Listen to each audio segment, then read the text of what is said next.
Velkommen til Masses tunsalat. Jeg skal lave min homemade May Special tunsalad. Jeg vil starte med at vise jer ingredienserne, som vi bruger til at lave den her proteinindholdige dejlige tunsalat. Fuck, jeg elsker tunsalat, kan jeg godt sige dig. Nå, vi starter med, vi kører 2 af de her tun i olie, 145 gram. Det giver 290, næsten 300 gram tuna fish. Ja. Det er for lidt med olie. Jeg ved ikke hvorfor, det er bare godt. Det er bare godt. Og så tænker I, hvad skal jeg... Du kan godt lave en ren tunsalat, uden noget som helst. Det gør vi ikke her. Vi bruger hytteost. Nogle vil bruge mayonnaise, fordi de er fede. Det gør jeg ikke. Jeg kører noget high protein cottage cheese. Det er faktisk noget jeg fandt. Jeg plejer bare at almindelig hytteost på Karolines køkken eller et eller andet. Men det her high protein, og det er almindelig hytteost. Der er ikke noget sukker i og sådan noget. Det er ikke sødt. Det er hytteost. 2 af dem. Ja, fordi der skal være et fyld af det. Så 2 af dem. Godt så. Og så skal vi have nogle ingredienser oven i det. Der vil jeg sige, der gør jeg det, jeg bruger løg, finhakket løg. Det gør jeg ikke i dag, fordi det er okay. Jeg kan ikke stå tude, fordi der er ikke noget tude over. Jo, at du ikke har nogen løg. Jeg har vel løg hernede, men det skal vi ikke bruge i dag. Vi skal bruge det, man kan spise, ikke det, man kan slikke. Purløg. Det giver lige noget god urtsmag. Herbs, want the herb, want the herb, want the herb. Smoke det purløg, the chives, som det hedder på engelsk. Chives. Og det special krydderi også, som vi bruger, det er peber, groft salt. Det har jeg lige hældt op i sådan en her, fordi så kan jeg altid tage det og bruge det i madlavning. Og det kaj. Den her, den er vigtig, gutter. Gutinder. Den er vigtig. Jeg har stadig ikke lært at kigge på kameraet. Den her, den er vigtig. Den her. Det er kaj. Den skal vi bruge, altså. Det får det til at smage sindssygt. Sindssygt, siger jeg. Okay? Så, og der er lige en mere. Hvad er det bedst at spise det på og smøre det på? Det får I, når jeg har lavet den. Finder vi ud af det. Fordi det har jeg også købt. Og der er ikke noget, der smager bedre end på det. Jo, så er det lige en anden ting, men den her, den er lækker. Så, yes. Det du starter med at gøre, det kan du starte med at gøre. Skyller de fucking grøntsager. Vi gider ikke have alle mulige kammerater ved dem, fordi de har taget dem i butikken og lige kigget på dem. Og... Ej, det er altså bare vigtigt. Skyld din mad, inden du arbejder. Skyld dine fingre, vask dine fingre, det har jeg gjort. Vask dine fingre, skyld, for sådan der. Skål. De er faktisk ikke de pæneste puller, jeg har fundet. De er sådan lidt i toppen der. Så om det lige er. Jeg kigger også igennem. Der er ikke nogen, der er kønne. Men nu er vi klipper lige en gang. Og så tager vi bare det der. Jeg får alligevel ikke brugt det hele. Det er godt, jeg har den grønne biopose. Så sådan noget. Jeg smider sådan noget ud. Fordi jeg tænker på miljøet. Så jeg sorterer mit skrald. Og smider det ud. Regelmæssigt.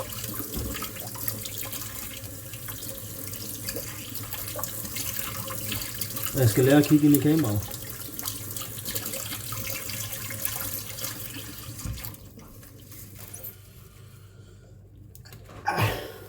Lad os se. De grønne, det kan I se på kameraet, men de er ikke så pæne. Hvis man ser dem her i real time, real life. Ja, det er real life. Ej, det er varmt i dag, det er lørdag den hotte, mand. Lad os lige nødt til at tørre panden. 2,6.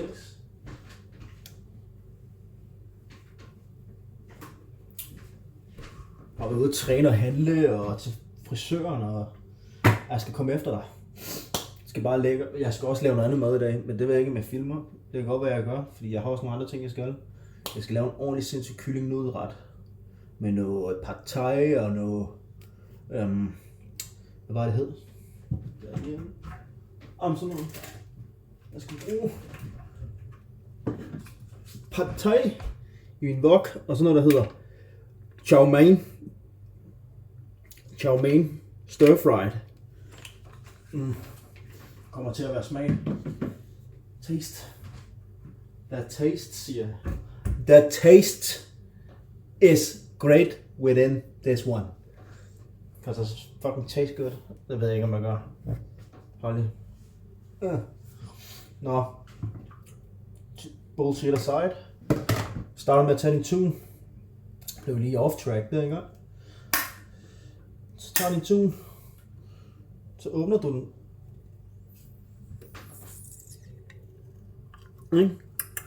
Boom. Og så er der olie i. Be careful, fellas. Den falder hen os. Be careful. Ind over håndvasken. Men olien, den skal også med. Men det skal bare ikke spille ud over alt. Så har bare din olie. Så jeg kan vise det så kontrolleret her. Åbner du, hvis du bare sådan halvt. Jeg får krabbe i mine fingre. Det er fordi, at jeg var ude at træne, og jeg har ikke været ude at træne i en måned. Så er der et eller andet galt med min fucking krop i dag. Jeg ved ikke, hvad fanden der er.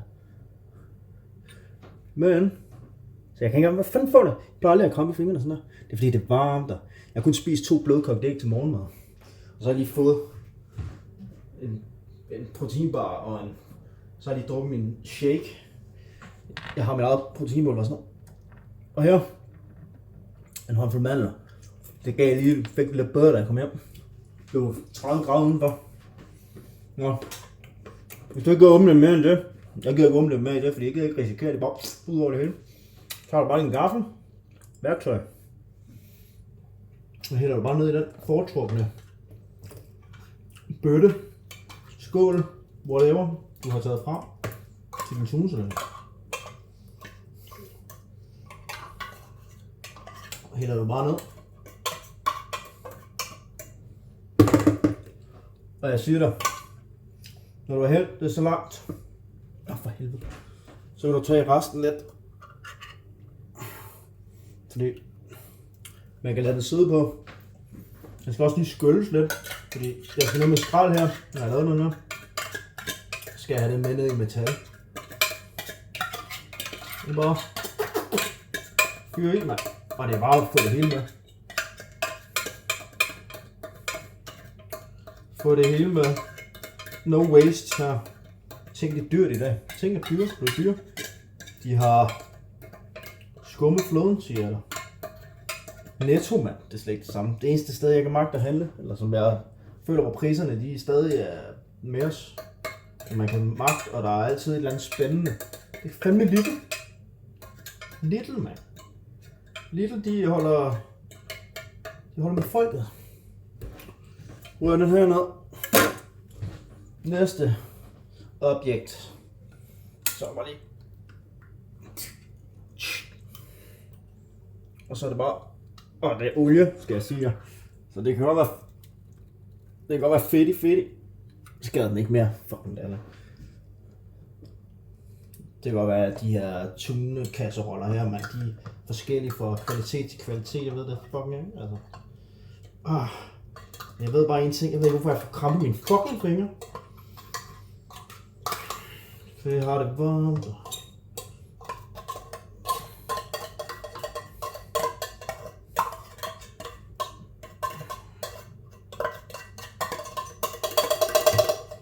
Ned med det. Åbn nu mere. Tager vi venstre. Ja tak. Så bliver jeg sgu åben for business. Ja. Åben for business. Business. Tuna Niels. Hvor de kalder mig for Tuna Niels ude i byen. Bare tunet. Det er bare altid også meget protein for dem. Bare tunet hele tiden. Så det er jer, der bliver overtunet med jeres steroids og jeres anaboliske steroider og kraftedeme klamme. Så I kan blive naturligt store, eller hvad? Og stærke. I har ikke kroppen til det, så skal I snyde. Fuckhovedet. Nå, det var bare min mening. Det skal man jo være ligeglad med. Det er deres liv. Deres krop. Deres helbred. Pisse mig. Hvis man har lyst til det, skal man bare gøre det. Gå ud over dig selv, jo. Ja. Der kan ikke blive meget mere ud af den. Nu skal de skyldes af, men det får vi ikke med på videoen. Der skal vi sgu da ikke se det. Pisse kedeligt. Skal de skyldes af, og så skal de med ned. Ja, med ned. Yes. Nå, men det tog lidt tid, det var også nok det, der tog længst tid. Nu skal vi have en saks til det der purløg der. Til det purløg. Nej, det hedder det ikke, det hedder chives. Chives. Og en biopose, som allerede har noget æggeskal i og noget. Det kan også, så kommer jeg ned med 2 i dag. De her tørre pander, når jeg har brugt pander og har lidt fedtstof på, så tørrer jeg med noget servietter også. Du rører ikke bare direkte med vand på, og du bruger heller ikke sæbe på din pande. Er du fuldkommen disrespect til det hele? Nej. Ej, det er ikke de bedste purløg. Jeg skal op her, ikke se skid. Det er der sådan noget gult noget imellem, mand. Jeg synes, det var de pæneste, jeg så dernede. Ja, det var det, ikke? Det der kamera, jeg har brugt lang tid på at finde positionen. Fordi man kan ikke... Her kan du få mig med the host. Men du kan ikke se bordet herovre. Så skal jeg tage tingene op og vise hele tiden. Men sådan er det bare. Det kan ikke blive anderledes. Jeg har et ordentligt kamera, der er mere wide.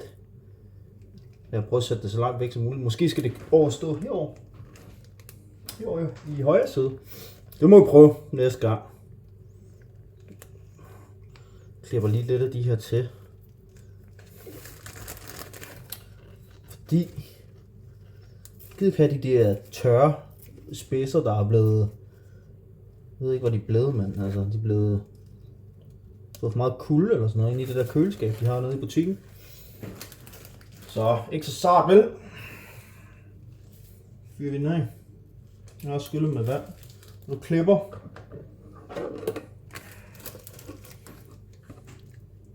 Se, det kameraet er lort. Eller det er godt, men... Det der hernede. Der er min tunge. Ja, fat det. Jeg ved ikke, hvad fanden I bilder af, når jeg tror andet. Ja. Der klipper du bare dine purløg ned i, det er ikke så svært. Du klipper bare. Klip til for fanden.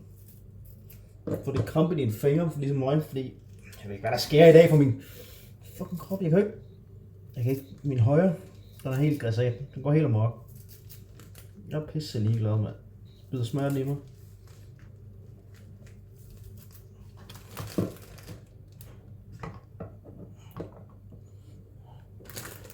Vi må bruge venstre.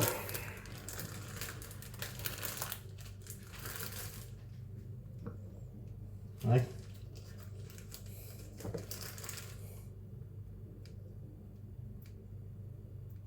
Og der skal bare pulver i. Det koster 9 kroner. Og du bruger det ikke til andet alligevel. Jo, æggekage. Æggekage. Det laver vi ikke i dag.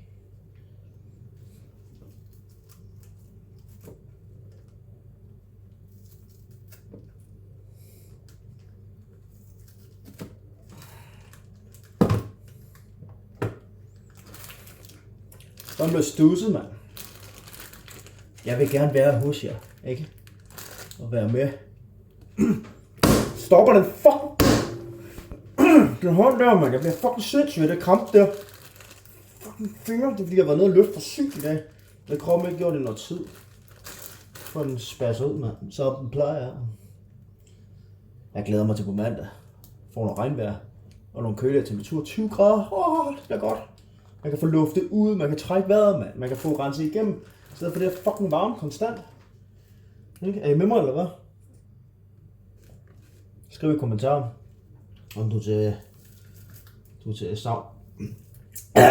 sauna, eller om du er til almindelig chill.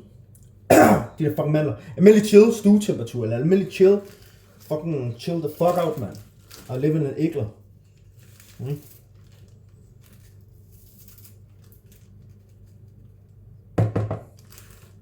er fint, jeg er næsten i bund med de her puller her. Resten ryger bare i grøn plastikken. Den bliver sorteret fra. Undskyld mit anfald lige før. Det rører bare i plastik. Og der genbruger jeg bare alle de her plastikposer. Smider plastik ned i dem. Går og tømmer dem, tager dem med tilbage eventuelt. Eller smider bare hele lortet. Det er det samme. Det er det samme. Ja. Velkommen.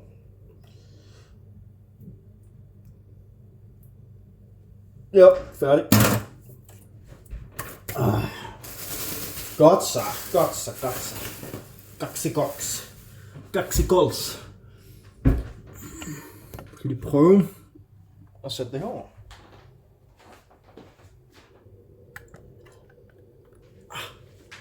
Jeg er snart træt af den her. Fuck. Så skal det jo bare længere ned. Og så står jeg herovre. Det skulle da meget godt. Du kan se mit min M-pad. Det er ikke særlig fedt. Nej.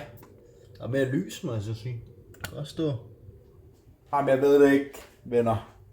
Eller hvad fanden der kigger med. Det bliver sådan her. Og lidt op. Ikke?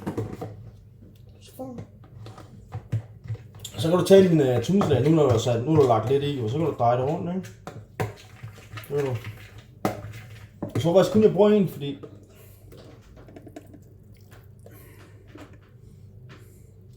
det ser jo ikke sindssygt meget.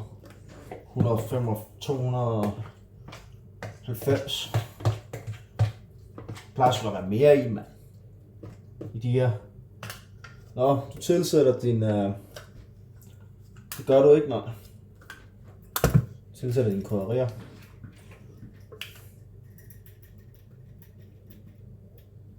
Og det er bare sådan, du smager efter.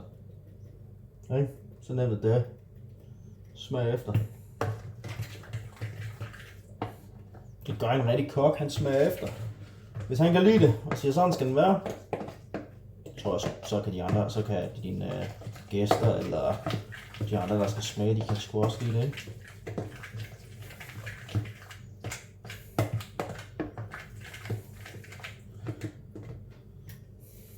Der må godt få, altså Karin, din tun skal blive sådan en gullig i det, ikke?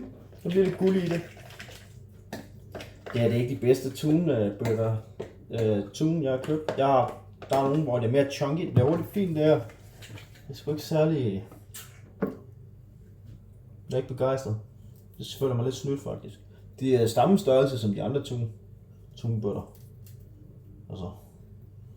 Og jeg tager 3 pinch salt, sådan okay, pinch, altså sådan, ikke? Med dine 3 fingre, pinch, det er pinch. Jeg bruger næsten aldrig peber til en skid af en tunsalat. Jeg spiser kun urtesalt til min æg, og sriracha sauce, urtesalt og sriracha sauce. Det er sgu også til mig, når du kommer hytteosten i, så tager det jo lidt af det salt og krydder og sådan noget, ikke? Men det er også fint, at jeg ikke laver så meget. Så er der i hvert fald til. Nej, jeg har lyst til at spoile, hvad jeg bruger. Hvad jeg smider det på. Det gør jeg nu. Jeg spoiler det, fordi I skal alligevel ikke se mig spise det. Fordi det skal jeg først, når jeg har faldet ned efter, at jeg var nede med det skrald der.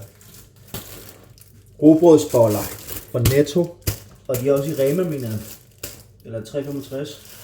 I don't give a shit. Rugbrødsboller, the best. De er fandme gode, de holder så længe. Og de smager bare hytteost på med ost eller noget hytteost. Og bare ost og pålæg i og smager skide godt. Peanut butter på, eventuelt hvis man kan lide det. Det er ikke alle der kan det. Sådan noget Mardekanski. Hytteost. Den skal jeg lige smage. Den er jeg lidt spændende. Jeg kan bare lige. Jeg slikker lige det top her. Lige teste den.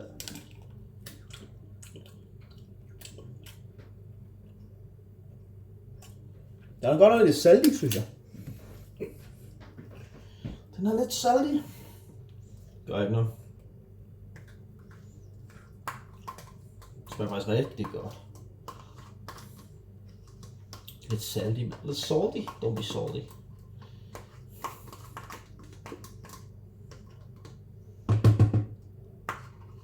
Det har stået ude af mit køleskab, det er i 5 minutter eller sådan noget. Det allerede føler som om, at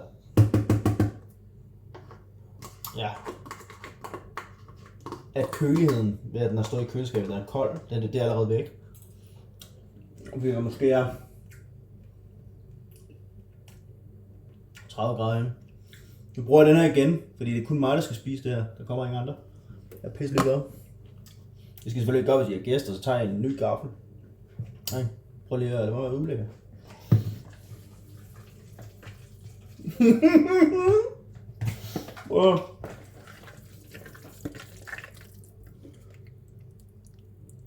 Ja tak. Det er sådan, det skal se ud, ikke? Det bliver kun en. Jeg gemmer den anden, så laver vi gå ud og købe noget. Vi går ud og køber noget andet tunsalat. Med noget mere i. Så bruger jeg den her. Prøv at købe igen. De kan holde sig til midt på den her måned, mand. Og mere til. Den her, der skal også lige noget køleskab og stå selvfølgelig. Det skal når du har lavet den her færdig, og du har smagt den til, og siger, den er god. Så skal du sætte den på køl. Det er den dejligt fast og medgørlig, når du skal smøre den på brød. Jeg siger dig. Det er ikke for sjov. Det er bare dejligt. Den har en sjov konsistens. Den er lidt mere våd, end den plejer at være med hytteost. Faktisk. Den plejer at blive lidt mere, ikke tør vel, men hytteost er ikke lidt mere tørt end mayonnaise vil være for eksempel. Det bliver meget mere cremet og fedtet. Så. Nå. Let me have a taste. Nu har jeg jo ikke smagt den til eller noget. Nu kører vi først smagstest.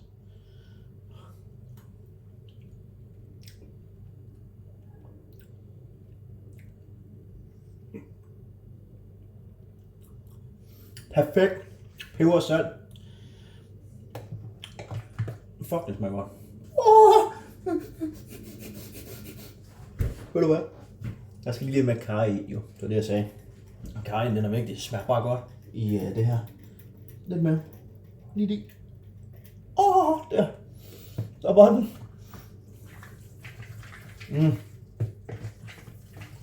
Det smager godt, det gør. Det bliver rigtig godt. Men hvis man gider og orker det, jeg orker det ikke i dag, jeg gad ikke købe et løg. Du køber et løg, mand. Jeg vil have et løg. Jeg skal købe et bundt, mand. Hvis jeg køber et løg, så har jeg sikkert gjort det, men jeg ved, det kan man ikke, man køber bundt. Jeg har ikke brug for et bundt løg. Så løg, finhakket løg i også.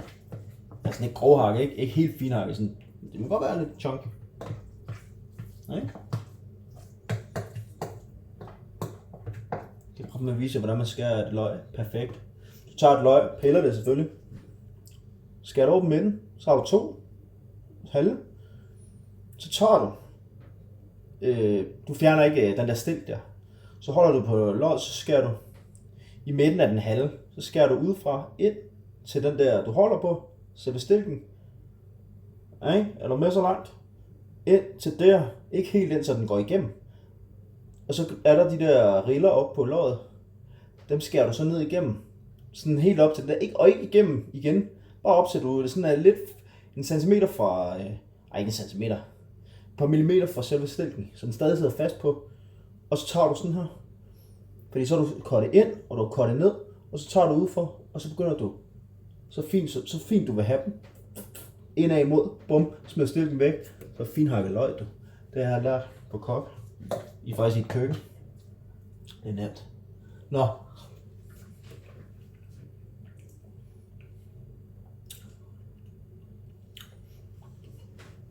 Det der hytteost, det er spændende. Det er lidt mere cremt, eller creme, det er lidt mere en almindelig hytteost. Karolines. Det smager fucking godt. Den skal på køl nu. Så spiser vi den om en halv times tid til en time. Jeg kan næsten ikke vente. Ja. Sådan bliver det. Sådan bliver det, venner. Det tager jo lidt længere tid, når man står og skal lave en video, ikke? Ellers så tager det jo ingen tid.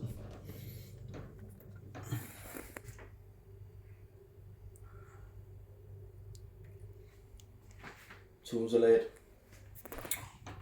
Nemt og lækkert. Nemt og lækkert. Bum, lidt on. Bang, bang.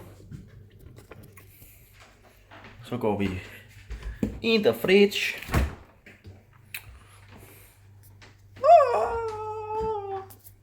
Jeg skal lave noget aftensmad på et tidspunkt.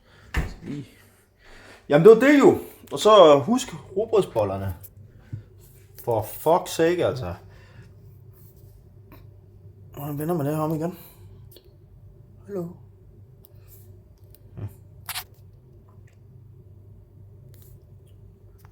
Det kan man ikke lige pludselig. Man kan ikke vende kameraet om. Det burde man kunne. Så viser bare, at jeg kan tage et billede. Og play. Nå, fuck it. Fuck that. Det er bare fucker varmt. Det er det eneste, jeg har med at sige. Det er bare fucker varmt, så det er ikke lige min temperatur, mit klima. Jeg kan godt lide, når vi kan fucking trykke, at det er for varmt til mig. Det er det sgu. Jeg bliver sådan lidt hurtigt irriteret og sådan noget. Selvfølgelig er det dejligt, hvis man tager på stranden og sådan noget. Nu er jeg hjemme i min lejlighed, hjemme i mit hjem. Hvis jeg tager på stranden og sådan noget, jeg elsker det. 100%. 100%. Jeg elsker det. Kolde drikke og dejlig vind og lækkert vand og dejlige damer også. Gode gutter. Der er ikke noget bedre. Det er også lang tid siden, jeg har været ude. Sådan rigtigt. Ej, det bliver næste år. Okay. Next year, man. I come around. I come around, round, round, round, round. Det var dejligt at lave en lille video for jer igen. Ja. Jeg skal give mandel op. Gå ned med skraldet. Tag en lille bitte opvask. Og så vil jeg slå op af, indtil jeg skal lave noget mere mad. Nu kan jeg se, om jeg overgår at lave den video. Ja. Hold jer ikke derude. Hej hej.